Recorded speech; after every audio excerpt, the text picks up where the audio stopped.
우리는 믿음 생활을 하다가 믿음 생활에 신앙 생활에 회의를 느낄 때가 종종 있습니다. 그런데 믿음 생활에 회의를 느낄 때면 그 영혼이 피폐하게 정말 영혼이 사막과 같이 변하는 것들을 종종 보게 됩니다. 믿음의 선배들은 이와 같은 때를 영혼이 피폐해지는 그런 때를 광야길의 체험이라고 그렇게 정의를 내리고 있는 것도 볼 수가 있습니다. 십자가의 성 요한이라고 불리던 사람은 이런 경험을 가리켜서 영혼의 어두운 밤이란 표현을 쓰고 믿음을 가진 사람들이 이 밤의 과정을 잘 거쳐가야만이 그 더 성숙한 모습으로 나아갈 수 있다고 그렇게 이야기하고 있는 것을 볼 수가 있습니다. 이와 같은 영혼의 밤, 광야길의 체험들은 참 다양하다고 저는 생각해 봅니다. 처음부터 죄악으로 인한 절망감을 느끼는 사람들도 있습니다. 내가 참 죄가 많은데 이 죄를 어떻게 해결할 수 있을까? 이 죄 문제를 내가 어떻게 정말 이길 수 있을까에 대한 고민들을 하는 사람들도 종종 있는 것을 볼 수가 있습니다. 죄로 인한 고민들을 하다가 결국은 영적인 절망감을 느낀다는 말입니다. 또 어떤 이들은 깊은 영적인 체험을 하고 난 다음에 그 영적 체험과는 또 다른 일들이 벌어지고 있는 것들을 보면서 좌절하게 되는 일들도 있는 것을 봅니다. 또 성품상 믿음의 담력이 있는 척 하면서 살아갔지만 어떤 문제 앞에 직면할 때 자기가 다 무너져 버리고 그 두려움 속에 허덕이는 모습들을 보면서 그 후회와 그 두려움과 낙심 속에 허덕이는 사람들도 있는 것을 봅니다. 또 어떤 이들은 기도를 통해서 열심히 살아보겠다고 기도를 정말 열심히 작정하고 행하다가 기도가 잘 안 되는 일들, 응답되지 않는 일들을 보면서 기도하는 일들이 허공을 치는 것과 같다는 느낌이 들면서 결국은 다시 답답한 가운데 빠지는 일들도 있는 것을 보게 됩니다. 이 여러 경우들이 다 우리 인생들이 경험하고 있는, 그리스도인들이 경험할 수 있는 광야길과 같은 체험이라고 생각이 되어집니다. 영혼의 깊은 밤과 같은 일들이라고 할 수 있다는 말입니다. 이 성 요한이란 사람은 모든 그리스도인들이 하나님과 하나 되는 단계에 도달하기 위해서 인간이 갖고 있는 자연적인 욕구와 경향을 거스르고 어둡고 고통스러운 여정을 통과해야 된다라고 그렇게 이야기하고 있습니다. 하지만 하나님과 하나 되는 경험, 하나님과 연합한 경험을 도달하기 위해서 인간이 갖고 있는 자연적인 욕구와 인간이 가지고 있는 자연적인 경향들을 싸워야 되는 일들이 우리에게 있다고 하는 사실을 이야기하고 있는 것이죠. 바로 이것이 우리들에게 광야 길일 수 있습니다. 예수로 인해서 좀 더 잘 살아보려고 하나님으로 더불어 좀 더 성숙하게 되어보려고 애를 쓸 때마다 거기에서 빚어지는 광야길의 체험들, 영적인 전쟁의 일들이 우리에게 있다는 말입니다. 사람들의 성품이나 인격이 그냥 그렇게 저절로 되어지는 것이 아닌 것과 동시에 신앙의 성숙에도 반드시 거쳐야만 하는 이런 과정, 이런 여정, 이런 훈련이 있다고 하는 사실들을 우리는 부인할 수가 없다는 말입니다. 여러분은 지금 어떤 광야의 여정 가운데 있습니까? 지금 우리는 코로나 바이러스의 이 여정, 변이 바이러스의 그 집중적인 공격을 받으면서 우리의 마음과 영혼이 피폐해지는 일들을 자주 경험하며 하루하루 지나가고 있습니다. 오늘 나는 어떤 광야의 여정 가운데 있는지 한 번쯤 더 생각해 볼 수 있기를 바랍니다. 그리고 그 여정 가운데 광야 길이라고 한다면 우리는 그 과정을 어떻게 이겨나갈 수 있을까? 어떻게 승리할 수 있을까? 이 고민들을 하고 결단해야만 하는 것입니다. 오늘 말씀을 통해서 내가 걷고 있는 이 광야길의 체험 속에서 나는 무엇으로 이길 수 있을 것인가 함께 살펴보고 결단할 수 있는 은혜의 시간이 될 수 있기를 바랍니다. 광야길의 체험 가운데 우리는 여러 가지를 보았는데 오늘의 말씀 속에서는 동역함으로 이것들을 이겨갈 수 있다 하는 사실들을 분명히 볼 수 있습니다. 이미 말씀드린 대로 그릿에서의 훈련은 단절된 훈련이라고 할 수 있습니다. 홀로 서는 훈련, 하나님과 독대해서 세상과 단절되어 살아가는 훈련이, 그 과정이 그릿에서의 훈련이었습니다. 그런데 사르밧은, 그 용광로와 같은 그 사르밧의 과정은 혼자 살 수 있는 것이 아니라는 사실을 오늘과 다시 이 본문을 읽어보면 알 수가 있습니다. 10절 말씀부터 14절 말씀에 엘리야는 사르밧의 여인과 만나는 장면이 잘 나타내주고 있고, 이것이 하나님이 준비해 놓으신 길인 것을 우리는 볼 수가 있습니다. 사르밧에서는 엘리야 혼자만 믿는 것이 아니라, 엘리야 혼자만 하나님과 살아가는 것이 아니라 그 여인과 함께 하나님을 섬기고 살아가는 모습이 거기에 있다는 말입니다. 그 여인과 동역하지 않으면 안 되는 길인 것이고, 또 그 여인과 함께 예수를 알리고 하나님을 알리고 하나님을 믿도록 이끌어가는 그 섬김이 거기에 있었다는 사실들을 볼 수가 있습니다. 믿음이 있는지 믿음이 없는지 잘 모르는 그 여인에게 내가 믿는 하나님이 진짜 하나님이다, 내가 믿는 하나님이 참 신이시다라는 사실을 보여내야만 하는 것이고, 그 여인이 믿음이 있다고 한다면, 생겼다고 한다면 그 여인의 믿음을 한 단계 업시켜 놓을 수 있는, 올려놓을 수 있는 일들을 해야만 하는 과정이 사르밧에서의 과정이라고 할 수 있다는 말입니다. 엘리야가 사르밧 여인을 만나는 과정과 그와 함께 살아가는 과정들을 잘 살펴보면 이것이 너무나 분명해지는 것입니다. 저는 이것이 목회라고 생각합니다. 이것이 하나님의 교회가 추구해야 할 공동체적인 가치라고 생각합니다. 여러분, 하나님이 생각하시고 계획하신 교회는 어떤 모습이라고 생각하십니까? 하나님이 교회들을 세우시고 그 교회들을 위로하시고 그 교회를 이끌기 위해서 사자들을 세워가신 일들이 요한계시록 후반부에 있었는데, 그 교회들을 이끌어가신 하나님의 그 계획이 과연 무엇이라고 생각하십니까? 로마서 12장 5절 말씀에는 이런 말씀이 있습니다. 이와 같이 우리 많은 사람이 그리스도 안에서 한 몸이 되어 서로 지체가 되었느니라. 그리스도 안에서 한 몸이 되어 서로 지체가 되었느니라. 교회는 한 몸 되어 서로 지체가 되는 것이 교회라고 그렇게 이야기할 수 있습니다. 예수 그리스도를 믿을 때 한 몸이 되어 있다고 말씀하는 것이죠.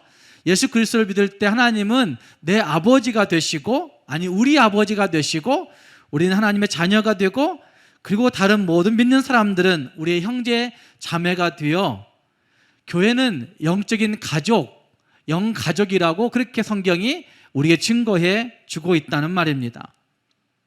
엘리야의 사르밧 여정은 정말 작은 교회를 경험한 것으로 그렇게 해석할 수 있습니다. 그리시네가에서 엘리야는 자기 혼자 하나님만 잘 바라보면 되었습니다. 자기 혼자 열심히 기도하면 되었고, 자기 혼자 하나님과 소통하면 되었습니다. 자기 혼자 하나님을 신뢰하고 하나님의 말씀을 순종하면 되는 과정이 그릿에서의 과정이었습니다. 그러나 지금 사르밧의 과정은 좀 다릅니다. 어쩌면 여기에 목회적인 심정을 가지고 있어야 되는 것이고, 그 목회적 심정을 가지고 함께 가야 하는 것입니다.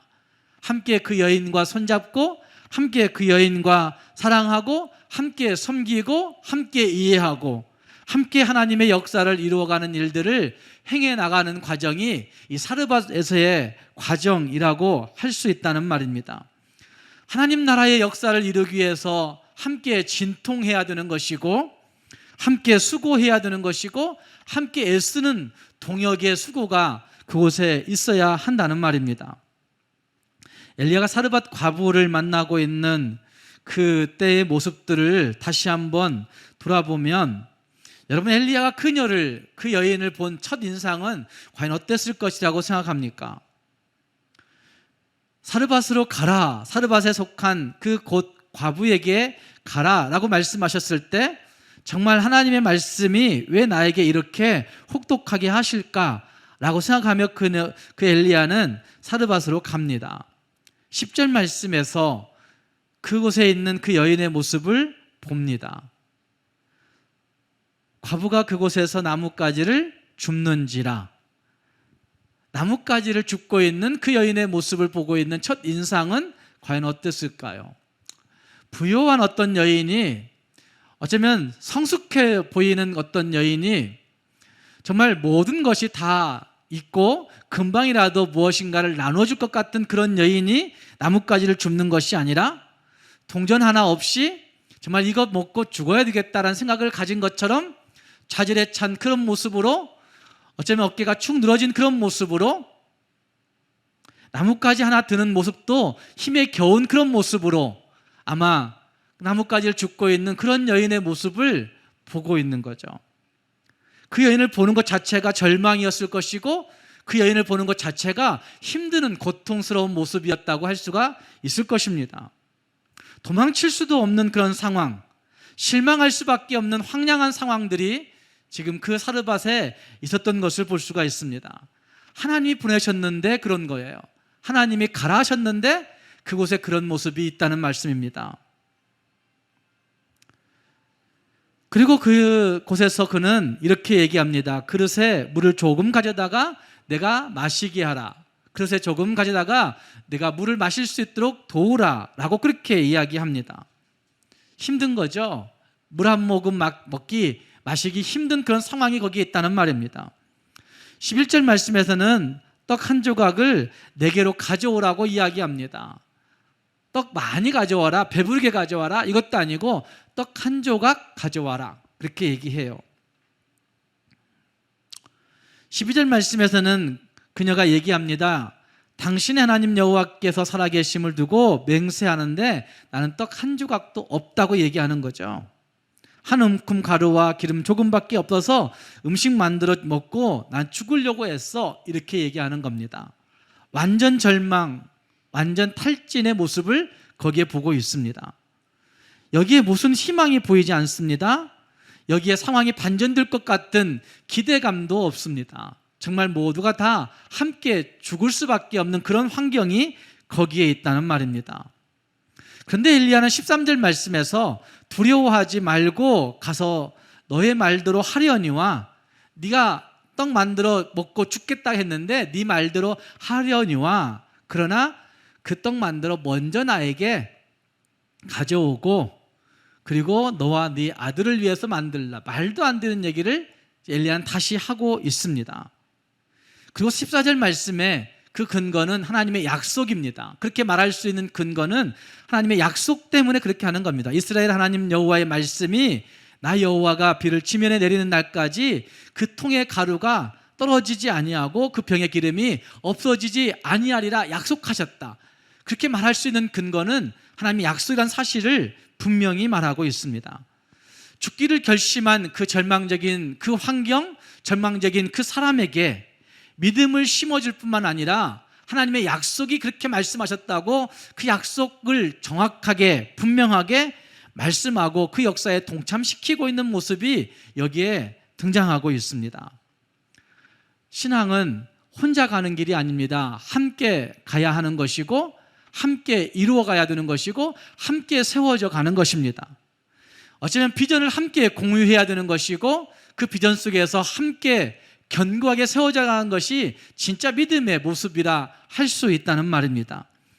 아니, 믿음은 나 혼자 믿는 것이지 그렇지 않습니다. 엘리야 혼자 믿었으면 그 여인에게 비로 이렇게 할 필요도 없었습니다. 그러나 함께 가야 하겠기에 그 말씀으로 자세히 설명하고 이렇게 하라고 권면하고 이런 모습이 거기에 있다는 말입니다. 동역함에 성경적인 원리 몇 가지가 있다고 저는 생각합니다. 그것은 먼저는 진실입니다. 서로에게 진실할 수 있어야 됩니다. 에베소서 4장 15절 말씀에 사랑으로 진실을 말하라고 하는 말씀을 하고 있습니다. 오직 사랑 안에서 참된 것을 하여, 사랑 안에서 참된 것을 진실해야 된다는 사실을 말씀하고 있는 거죠. 우리 대부분의 교제는 피상적이고 표면적인 교제를 할 때가 많습니다. 자기의 본래의 모습을 감추고 자기 방어적인 모습으로 아니면 자기 공격적인 모습으로 사람들에게 드러날 때가 있습니다. 가만히 우리 자신들의 모습들을, 우리 자신들의 말과 우리 자신들의 행동과 우리 자신들의 태도들을 잘 살펴보면 본래 내 모습을 속에 감추고 나를 방어하든지 아니면 내 그것들을 감추려고 하다 보니까 공격하든지 이 두 가지의 모습으로 드러나게 되어 있다는 말입니다. 가면을 쓰고 경계하는 거죠. 가면을 쓰고 공격하는 거죠. 자신의 불안감과 열등감과 자신이 가진 상처와 자신이 가진 잘못과 자신이 가진 두려움과 실패와 실수들을 다 감춘 채 방어하든지 공격하든지 이러면서 가정에서 부부 생활에 또 자녀들과의 생활 속에 아니면 형제간에 이렇게 살고 있는 모습들이 우리에게 많이 있다는 말입니다. 그러나 진짜 동역은 함께 서로 진실해야 된다는 사실을 성경이 우리에게 말해주고 있다는 말입니다. 실수를 고백할 수 있어야 되는 것이고 약점을 드러낼 수 있어야 되는 것이고 상처를 함께 나누면서 보듬어 줄 수 있는 그런 태도들, 두려움의 문제를 함께 시인하고 설 수 있는 그런 모습들이 있을 때 진짜 동역할 수 있는 모습이 거기에 있을 겁니다. 오늘의 말씀에 등장하고 있는 엘리야와 사르밧 그 여인의 모습은 아주 단편적인 하나님 말씀과 그리고 떡을 달라고 하는 모습이 기록되고 있지만 그 여인이 그렇게 할 수 있었던 이유는 아마 엘리야와 사르밧 여인과의 그 대화 속에서 아마 이와 같은 진실함이 묻어났을 것이고 진실함이 느껴졌다고 할 수가 있는 것입니다. 또 한 가지는 비밀을 지켜낼 수 있어야 됩니다. 서로의 비밀을 함께 덮어주고 할 수 있어야 된다는 말입니다. 잠언 16장 28절 말씀에는 이렇게 말씀합니다. 패역한 자는 다툼을 일으키고 말쟁이는 친한 벗을 이간하느니라. 패역한 자는 다툼을 일으키고 말쟁이는 친한 벗을 이간하느니라. 이런 일들이 우리 주변에 참 많이 있습니다. 나만 알고 있는 어떤 그 약점과 비밀들을 다른 사람들에게 너에게만 말해주니까 절대 비밀 지켜 이렇게 얘기하면서 전달하는 거죠. 기도할 제목이야 이렇게 말하면서 전달하는 거죠. 비밀이 지켜지지 아니할 때 분노하게 되고 비밀이 지켜지지 아니할 때 공격하게 되고 비밀이 지켜지지 아니할 때 그 신뢰가 깨어짐으로 말미암아 공동체는 완전히 파산하게 되는 일들을 우리는 보게 됩니다. 비밀이 지켜져야 공동체는 더 튼튼하게 세워져 간다는 말입니다. 그리고 그 다음은 서로에게 겸손할 수 있어야 됩니다. 겸손해야 합니다. 베드로전서 5장 5절 말씀에서 이렇게 말씀합니다.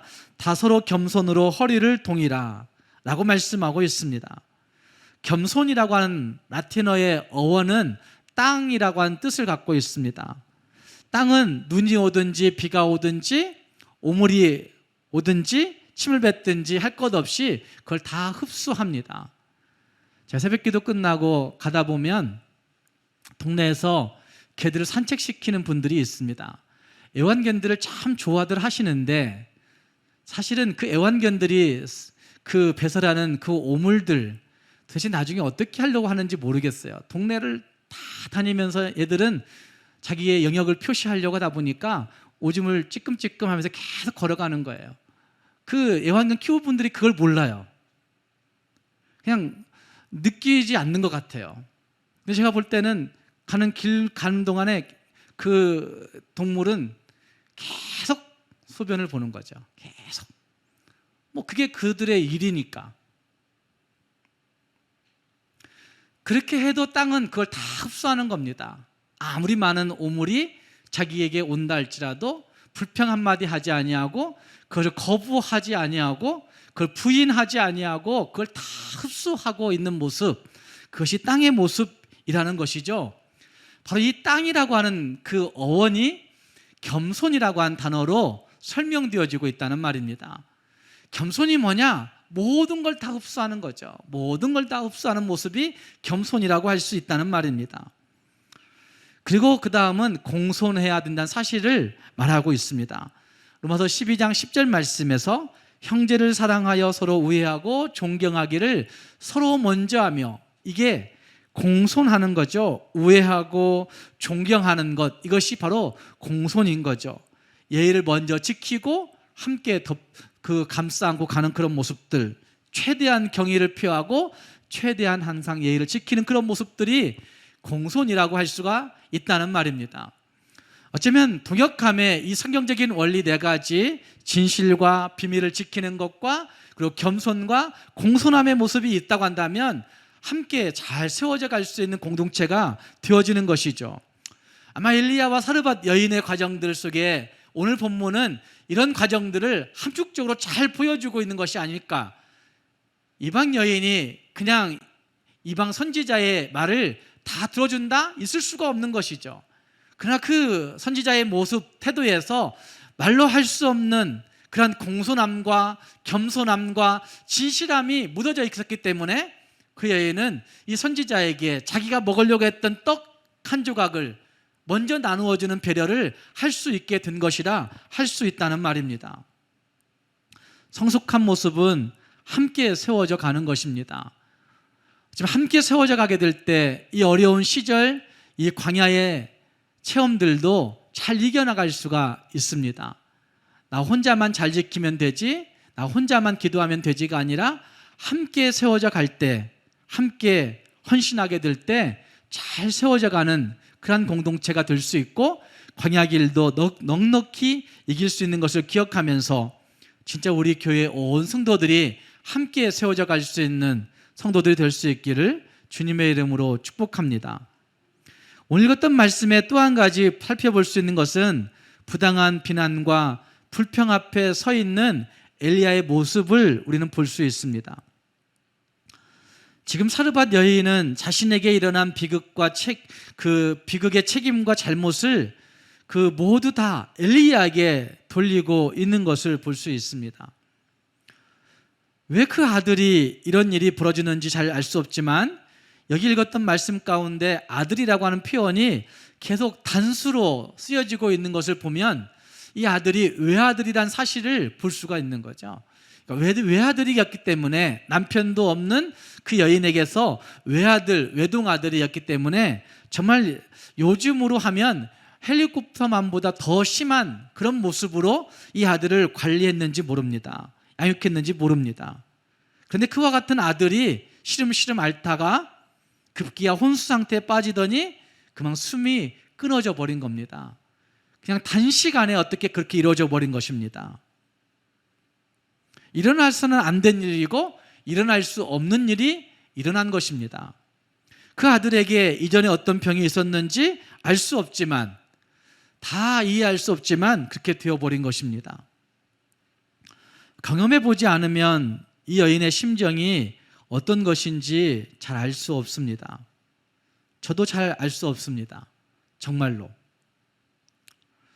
자녀가 죽어본 경험이 없는 사람은 이 여인의 심정을 100% 또 다 성장한 아들이 죽었을 때의 그 여인의 심정을 다 이해할 수 없다는 말입니다.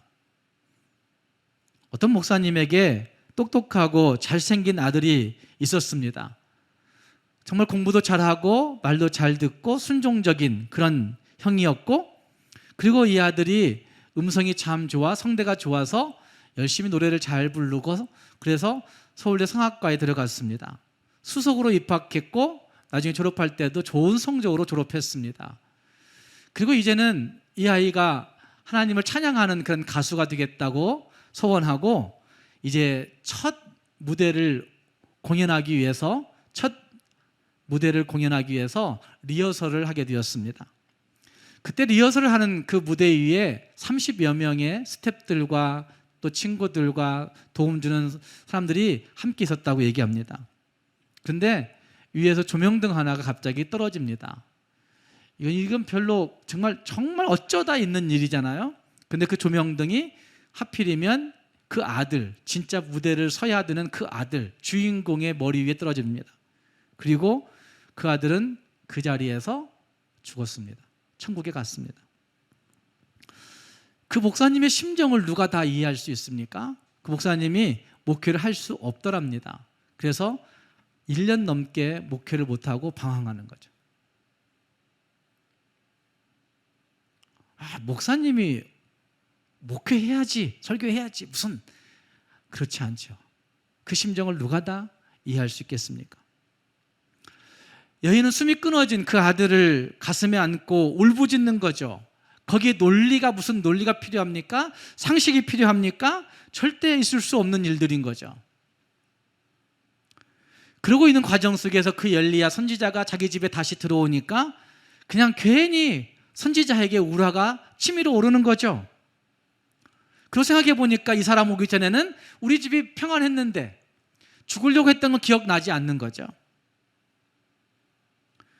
그리고 여호와 어쩌고 하더니 식량 떨어지지 않는다고 그렇게 이야기하더니 결국 우리 집에 이런 일이 벌어졌다고. 그래서 18절 말씀이 그렇게 얘기하는 겁니다. 당신이 하나님의 사람이신데 당신이 나와 더불어 무슨 상관이 있기로 내 죄 생각나게 하고 그리고 내 아들 죽게 하려고 여기 왔습니까? 라고 이야기합니다. 당신 진짜 하나님의 사람 맞아? 이런 표현 아닙니까? 당신이 어느 날 갑자기 우리 집에 들어와서 우리 집은 멸망했어. 이런 표현인 거죠. 나도 죄인인 줄 알지만 당신의 하나님은 사람을 이렇게도 막 죽이는 하나님이냐고 이렇게 얘기하는 거죠. 이 여인의 이야기는 사실은 우리도 가지고 있는 관점이고 대부분의 많은 이방 사람들이 가지고 있는 관점이기도 합니다. 하나님을 축복을 내리는 하나님으로 인식하지 아니하시고 하나님은 재앙을 내리신 하나님, 하나님은 인간이 죄를 지었을 때 그 죄에 대해서 벌 주고 심판하는 존재로서의 하나님, 이것이 전형적인 이방인들이 가지고 있는 신관이라고 할 수 있습니다. 우리도 종종 그렇죠. 하나님이 축복하시는 것은 못 느껴요. 그러나 하나님이 어떤 일에 벌 주는 하나님은 정말 너무나 자세하게 확실하게 느껴요. 내가 뭔 죄 지어서 내가 이런 벌 받았구나 이렇게 쉽게 얘기한단 말이에요. 하나님은 벌 주는 하나님이야, 하나님은 심판하는 하나님이야, 하나님은 저주하는 하나님이야, 이렇게 느끼고 있는 그런 이방인들의 신관이 오늘 우리 모두에게도 있는데 이 여인에게도 있는 거죠. 잘된 건 생각하지 않고 잘못된 건 하나님의 저주야 이렇게 생각하는. 세상 많은 사람들이 하나님을 이런 관점에서 바라본다는 말입니다. 그러나 하나님은 그와 같이 변덕스러운 분도 아니시고, 하나님은 그와 같이 비인격적인 분도 아니시고, 하나님은 그와 같이 시도 때도 없이 벌 주고 심판 내리시는 무시무시한 폭군의 하나님도 아닌 것을 우리는 성경을 통해서 분명히 믿어야만 합니다. 또한 일반적으로 우리는 내게 닥치는 여러 가지 어려운 어떤 불행한 일들이 닥칠 때마다 그 원인을 나에게서 찾기보다는 다른 사람에게서, 다른 어떤 문제에서, 다른 어떤 제도에서 찾으려고 할 때가 많습니다. 특별히 가깝게 지내던 어떤 사람에게서 당황스러운 일들이 벌어지게 될 때면 그렇게 되는 것이죠. 그래서 우리는 가정에서도 남편은 아내를 탓하고 아내는 남편 탓하고, 또 부모들은 자녀 탓하고 자녀들은 부모 탓하고, 성도는 목사 탓하는 일들이 우리 주변에서 흔히 볼 수 있는 모습이라 할 수 있습니다. 뒤틀린 고통과 뒤틀린 환난의 그 문제의 원인들을 가장 가까운 사람들에게서 찾고 그들을 비난하고 그들에게 덮어씌우는, 그들을 비난하는 일들이 있게 된다는 말입니다. 아무리 그렇다 해도 엘리야 입장에서 보면 너무나 부당한 것이죠. 더구나 한 끼 먹고 죽으려고 했던 그 집안에 그 사람들을 살려놓았는데 생명을 구해준 은인에게 이게 무슨 행패인가 싶은 일들이 벌어지고 있습니다. 하나님의 일들을 감당할 때 이와 같은 상황 전개들이 종종 있을 때가 많습니다. 상급이나 칭찬 또는 좋은 대우를 기대하는 것은 아니지만 완전히 무시당하고 불이익당하고 인격적인 모독을 당하는 일들이 하나님의 일을 하는 과정에서 종종 있을 때가 있다는 말입니다. 여러분은 이런 상황에 처할 때 어떻게 하시렵니까? 교회를 하다가 하나님을 섬기다가 그런 어려운 일들을 당하게 될 때 여러분은 어떻게 처신하게 됩니까?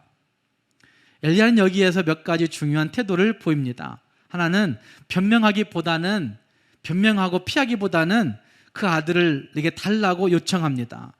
내가 그 문제에 직면하겠다는 것이죠. 내가 무슨 잘못했냐고 이렇게 외치는 것이 아니라 나에게 아들을 달라라고 말하는 것은 죽은 시체를 달라고 하는 것이잖아요. 내가 그 죽음의 문제 앞에 내가 직면할 것이니까 나에게 달라고 요청하는 거죠. 아마 시체를 받아든 엘리야는 하나님 앞에서 갈등했을 것입니다. 하나님 앞에 서서 씨름했을 것입니다. 다시 말해서 그 죽음의 문제를 안고 하나님과 씨름하고 있는, 하나님과 전쟁하고 있는 그런 모습이 거기에 있다는 말입니다. 우리는 문제를 피하려고 할 때가 많습니다. 회피적인 태도를 취함으로 말미암아 거기에 반응을 보이는 일들이 참 많다는 말입니다. 그러나 그 문제를 자기와 동일시 여길 수 있는 태도, 이것이 우리가 교회에서, 가정에서, 사회에서 모두 다 필요한 겁니다. 그 문제를 내가 내 문제로 동일시 여기게 될 때, 그 문제를 내 문제라고 끌어안게 될 때, 거기에서부터 우리는 변명하지 않고 그 문제를 위해 기도하거나 기도하면서 그 일들을 해결해 보려고 몸부림치는 일들이 벌어지게 되는 것이죠. 또 한 가지는 여기에 기도의 중요한 원리를 우리는 볼 수 있습니다. 기도의 필요성과 기도의 중요성은 모두가 다 알고 있습니다. 공감합니다. 왜냐하면 기도는 하나님이 우리에게 말씀해 주셨고, 그 기도는 예수님이 우리에게 가르쳐 주셨고, 그 예수님이 본부해 주신 신앙생활의 보물이기 때문에 기도의 필요성, 기도의 중요성은 다 알고 있다는 말입니다. 그럼에도 불구하고 기도하기가 어려운 거죠. 기도할 때 우리는 영적 세계에 접근할 수 있게 되는 것이고, 기도할 때 우리의 내면 생활이 조금씩 변화되는 변화의 원리도 기도에 있다는 사실들을 부인할 수가 없습니다. 예전에는 유교적인 영향이 있어서 기도하는 일들도 우리는 많이 제약받았던 것들을 볼 수가 있습니다. 뭔 기도를 그렇게 해? 뭔 기도를 그와 같이 해야 되냐고 얘기한 사람들도 종종 있습니다. 그러나 진짜 기도하면서 함께 목소리를 높일 수도 있고, 기도하면서 손을 뻗칠 수도 있고, 기도하면서 찬양할 수도 있고, 기도하면서 온갖 하나님 앞에 할 수 있는 모든 것들이 다양하게 있을 수 있다는 사실들을 부인할 수가 없습니다.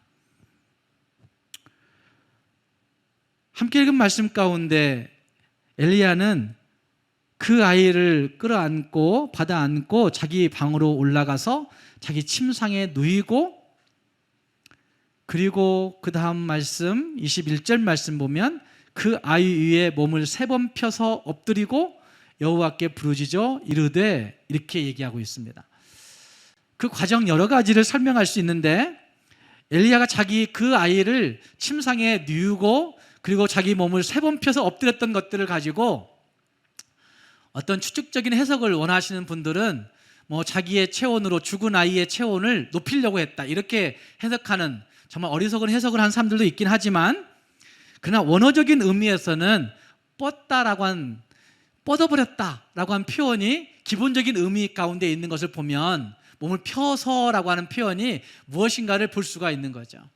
다시 말해서 하나님 앞에서 자기 몸을 뻗어가지고 이 아이를 위해 축복하고 있는 모습으로 해석할 수가 있는 것이 이 본문이라 할 수 있습니다. 어쩌면 이 죽은 아이를 놓고 하나님 앞에서 내가 아무것도 할 수 없기 때문에 완전히 뻗어가지고 하나님을 향한 갈망으로 표현할 수가 있습니다. 기도를 해보신 분들은 아는 거죠.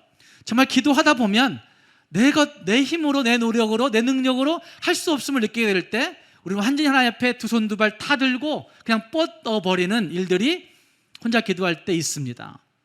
이런 태도가 엘리야의 기도의 모습이라고 저는 생각합니다. 기도를 잘 모르는 사람들은 잘못된 해석을 하고 있는 거죠.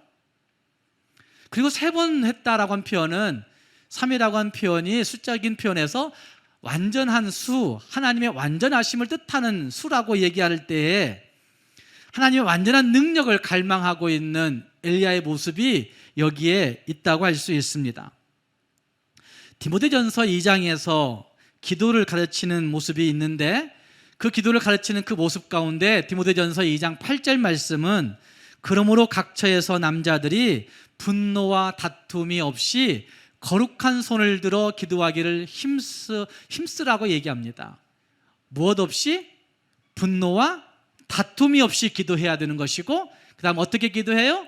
거룩한 손을 들어 기도하라고 얘기하는 모습이 사도 바울이 디모데에게 목회를 얘기하는 과정에서 이렇게 얘기하는 거예요. 기도는 어느 곳에서 할 수 있습니다. 각처에서 기도할 수 있는 것이죠. 그래서 기도할 때 가장 중요한 태도는 우리 안에 있는 분노와 다툼을 버려야 되는 것이고, 그리고 그 다음은 거룩한 손을 들어 기도하라 이렇게 말씀하고 있는데, 거룩한 손을 드는 것은 어떤 표현에서는 하나님의 뜻을 더 잘 알기 위해서 내가 할 수 있는 최선의 방법을 다 하면서 갈망하고 있는 태도라고 그렇게 해석할 수가 있습니다. 저는 여기 손을 든다는 것과 여기 열왕기상에 나타나고 있는 몸을 뻗는 기도가 같은 의미의 모습이 있다고 생각합니다.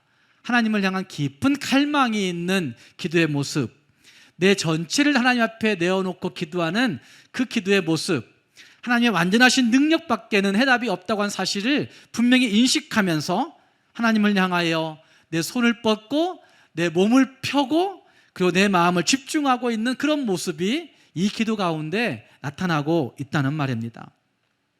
사랑하는 여러분, 우리 앞에 놓여진 것이 광야라는 느낌을 해보십니까? 그렇다면 그곳에서 거룩한 몸을 펴고 하나님 앞에 기도할 수 있어야 됩니다. 우리 가정이 직면한 그 일들이 정말 뜨거운 용광로와 같은 사르밧이라고 한다고 한다면 더더욱 하나님 앞에 거룩한 손을 들고 거룩한 손을 뻗쳐서 하나님 앞에 기도하고 나아가야만 합니다. 내가 처한 그 척박한 환경들이 어려움이라고, 그 상황들이 엄습해 와서 나는 정말 살 수 없다고 하는 환경들이 있습니까? 그렇다고 한다면 그 영적 전쟁을 이겨내기 위해서 하나님 앞에 나아가 내 마음의 중심을 하나님 앞에 쏟아놓고 기도하는 기도의 사람들이 되어야 한다는 말입니다. 기도로 세워진 개인과 가정, 기도로 세워진 우리 교회와 민족이 영적으로 강한 것을 항상 기억하면서 거룩한 손을 하나님을 향하여 들고 거룩한 몸을 하나님을 향하여 펴고 늘 기도함으로 말미암아 이 어려운 광야의 기간들을 잘 이겨나갈 수 있는 우리 모두가 될 수 있기를 주님의 이름으로 축복합니다. 기도하겠습니다.